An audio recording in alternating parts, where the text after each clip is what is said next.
झारखंड में हेमंत सोरेन की सरकार ने लगभग 25 वर्षों से जो एक लंबी राज्य गठन के साथ ही जो मांग थी पेशा कानून को लागू करने की, उसकी नियमावली को कैबिनेट से पारित किया और कह सकते हैं कि नए वर्ष में झारखंड के लोगों को सौगात दिया। खास करके जो अनुसूचित जो क्षेत्र के जो लोग हैं उन्हें सौगात मिली है। नियमावली की अधिसूचना जारी होगी और इससे लेकर के बीजेपी ये कह रही है कि झारखंड सरकार और खासकर कांग्रेस जेएमएम की जो सरकार है फिर एक बार आदिवासियों को और जो परंपरागत जो रूढ़िवादी जो परंपरा है ग्राम सभा उन्हें कमजोर करने की कोशिश करी। हमारे साथ इस वक्त कांग्रेस के सांसद हैं सुखदेव भगत। दादा, लोग तो नियमावली लाए, कहें कि सौगात है, मैं समझता हूँ कि पूरी भारतीय जनता पार्टी उनके जितने सीनियर लीडर्स हैं वो सारी चीजों को पढ़ लें, जितने प्रावधान है उन चीजों को पढ़ लें कि अध्यक्षता कौन करेगा, ग्राम सभा क्या अधिकार है।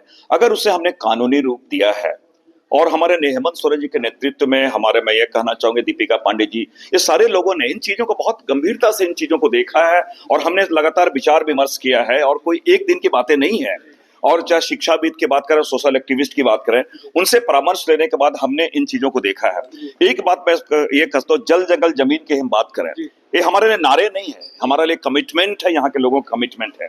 और अगर हम गांधी जी की बात करें जो हमारे राष्ट्रपिता हैं, वो ग्राम स्वराज की बात करते रहे। ग्राम स्वराज मतलब ग्राम सभा और ग्राम के संकल्पना की हम बात करें, अगर ये पेशा कानून उसी को कहीं ना कहीं वो रिफ्लेक्ट करती है।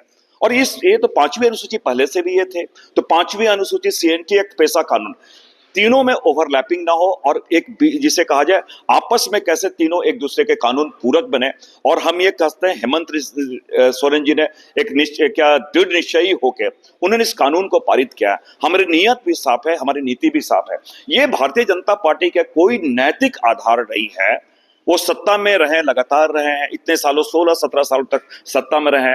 1996 में हमारे लोकतंत्र के सर्वोच्च मंदिर संसद में कानून पास हुआ, तब तो आप इसे कुंडली मार के बैठ गए, तब आपने पास इसे नहीं किया। दूसरी बात, वो आदिवासियों के हितैषी बन रहे हैं, जो आदिवासियों के अस्तित्व को वो नकारते हैं, वनवासी के शब्द वो बोलते हैं। आदिवासी के धार्मिक पहचान सरना धर्म कोड की बात करें, उसके बारे में वो मौन हो जाते हैं।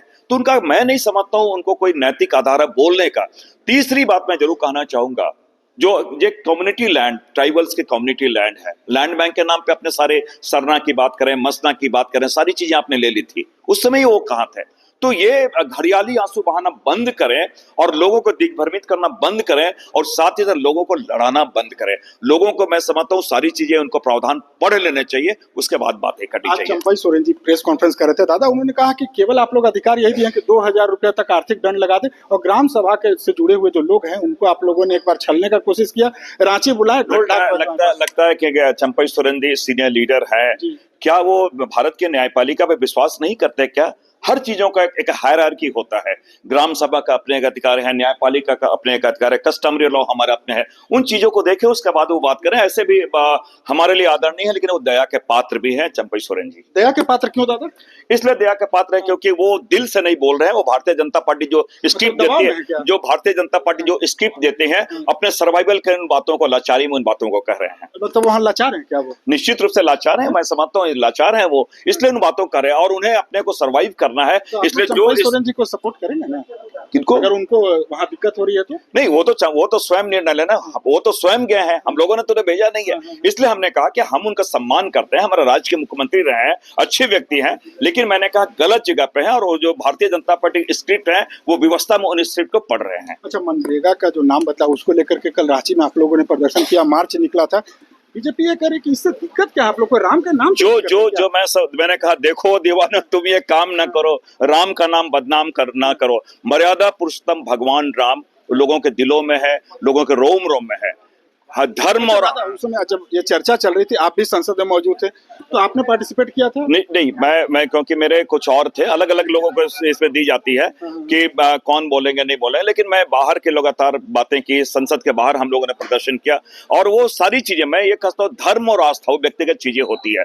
और ये मैं कहता हूँ, क्या ये बताएं तो क्या बापूजी से नफरत है क्या? बापूजी के नाम क्यों हटाए? आप उन्हें से पूछे, भारतीय जनता पार्टी से पूछे, राष्ट्रपिता महात्मा गांधी का नाम उन्होंने क्यों हटाया?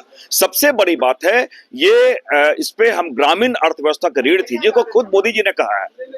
उन्होंने बाहर विदेश में इन बातों कहा है कि कोरोना काल में कितना हमारा सपोर्ट इससे मिला है, और जो डिमांड आधारित जो चीजें थे उसको उन्होंने सप्लाई आधारित बनाया। बीजेपी के नेता ये भी कर रहे हैं कि 100 आप लोगों ने दिया था, आप तो 125 दिनों का रोजगार मिला। ना 9 मन तेल होगा, ना राधा नाचेगी।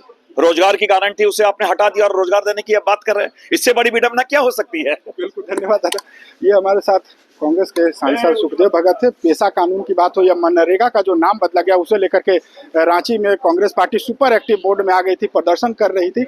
और अब पेशा कानून जो कह सकते हैं कि झारखंड के लिए ऐतिहासिक फैसला हेमंत सोरेन सरकार के द्वारा कहा जा रहा है, उस पर बीजेपी की तरफ से कई सवाल उठाए जा रहे हैं और ये कहा जा रहा है कि ग्राम सभा की जो परंपरागत जो उन्हें शक्तियां थी उसे कहीं ना कहीं कमजोर करने की कोशिश है। हालांकि कांग्रेस के सांसद की बात हो या अन्य नेताओं ने यह स्पष्ट कहा कि 25 सालों का झारखंड हो गया और सबसे ज्यादा समय तक बीजेपी के लोग उसमें शासन में रहे, तो उन लोगों को आदिवासियों की याद क्यों नहीं आई।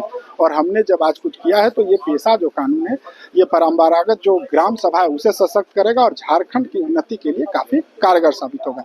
TV9 के लिए रांची से मैं अशोक कुमार।